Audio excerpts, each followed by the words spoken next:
প্রয়াত সুচিত্রা সেন আজ সকাল ৮টা ২৫ শহরের একটি বেসরকারি হাসপাতালে শেষ নিঃশ্বাস ত্যাগ করেন তিনি। বয়স হয়েছিল ৮৩ বছর। ফুসফুসে সংক্রমণ, শ্বাসকষ্টের জন্য সুচিত্রা সেনকে ২৪ ডিসেম্বর হাসপাতালে ভর্তি করা হয়েছিল। অবস্থার অবনতি হওয়ায় জেনারেল বেড থেকে তাকে আইটিইউতে স্থানান্তরিত করা হয়, কিন্তু শেষ রক্ষা হলো না। শেষ হলো সেই পথ, শেষ হলো বাঙালির চিরন্তন স্বপ্নচারিণীর শেষ অধ্যায়।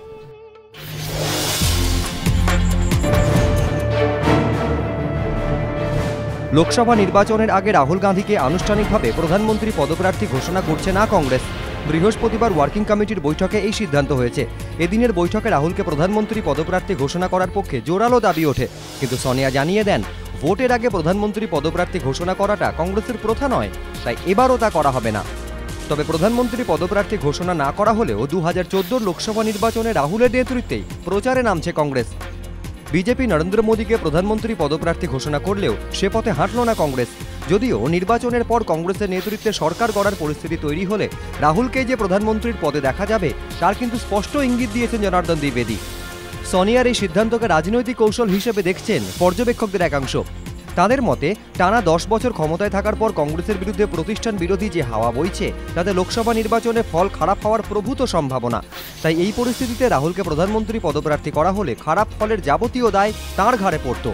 তাই এই ঘোষণার মধ্য দিয়ে রাহুলকে রক্ষা কবচ দিলেন সোনিয়া। সামনেই লোকসভা ভোট, তার আগে ফের কেন্দ্রের বিরুদ্ধে বঞ্চনার অভিযোগে সরব হল রাজ্য সরকার। বৃহস্পতিবার নবান্নে রাজ্য মন্ত্রিসভা বৈঠকে বসে। বৈঠক শেষে পঞ্চায়েত মন্ত্রী দাবি করেন ১০০ দিনের কাজের জন্য কেন্দ্রের কাছে রাজ্য চেয়েছিল ১,২০০ কোটি টাকা, কিন্তু তারা দিয়েছে মাত্র ১০০ কোটি টাকা। মন্ত্রীর দাবি এই প্রকল্পে গত অর্থবর্ষে ২১ কোটি শ্রমদিবস তৈরি হয়েছে। এই অর্থবর্ষে সেই লক্ষ্যমাত্রা বাড়িয়ে করা হয়েছিল ২৫ কোটি। সেই অনুযায়ী রাজ্য জুড়ে জোর কদমে চলছে প্রকল্পের কাজ, কিন্তু আচমকাই এই প্রকল্পের জন্য রাজ্যের পাওনা টাকা কেন্দ্র আর দিচ্ছে না বলে অভিযোগ পঞ্চায়েত মন্ত্রীর। একই সুরে কেন্দ্রের বিরুদ্ধে বঞ্চনার অভিযোগে সরব অর্থমন্ত্রী অমিত মিত্রও। তার দাবি কেন্দ্রীয় সরকারের আদায়কৃত রাজস্বের যে অংশ রাজ্যের পাওনা তা এবার দেওয়া হয়নি। কেন্দ্রের এই ভূমিকায় ক্ষুব্ধ অমিত মিত্র। তিনি বলেন কেন্দ্রের এই আচরণে রাজ্য সরকারের কাজকর্ম ব্যাপকভাবে ক্ষতিগ্রস্ত হবে। প্রধানমন্ত্রী গ্রাম সড়ক যোজনাতেও কেন্দ্রীয় সরকার রাজ্যের প্রাপ্য টাকা আটকে রেখেছে বলে অভিযোগ পঞ্চায়েত মন্ত্রীর। বিজেপির ভোটে লড়ার প্রস্তাব থেকে তাঁর বাড়িতে প্রদেশ কংগ্রেস সভাপতির আগমন। মাসখানেক ধরে চলা ঘটনার ঘনঘটা বারবার উস্কে দিয়েছিল প্রশ্নটা ২২ গজ থেকে কি এবার রাজনীতিতে অভিষেক হতে চলেছে প্রাক্তন ভারত অধিনায়কের?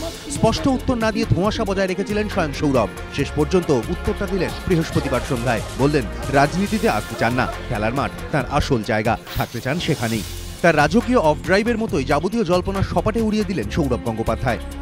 এদিন নবান্নে মুখ্যমন্ত্রীর সঙ্গে দেখা করতে আসেন সৌরভ। সাক্ষাৎ শেষে বেরিয়ে আসার সময় সাংবাদিকদের প্রশ্নের উত্তরে নিজের সিদ্ধান্তের কথা জানান তিনি। নিউটাউনে তাঁর প্রস্তাবিত স্কুলের বিষয় নিয়ে এদিন নবান্নে এসেছিলেন মুখ্যমন্ত্রীর সঙ্গে কথা বলতে। বেরিয়ে যাওয়ার সময় এই প্রশ্নের মুখোমুখি পড়েন সৌরভ। বলেন আমি খেলার মাঠেই থাকতে চাই।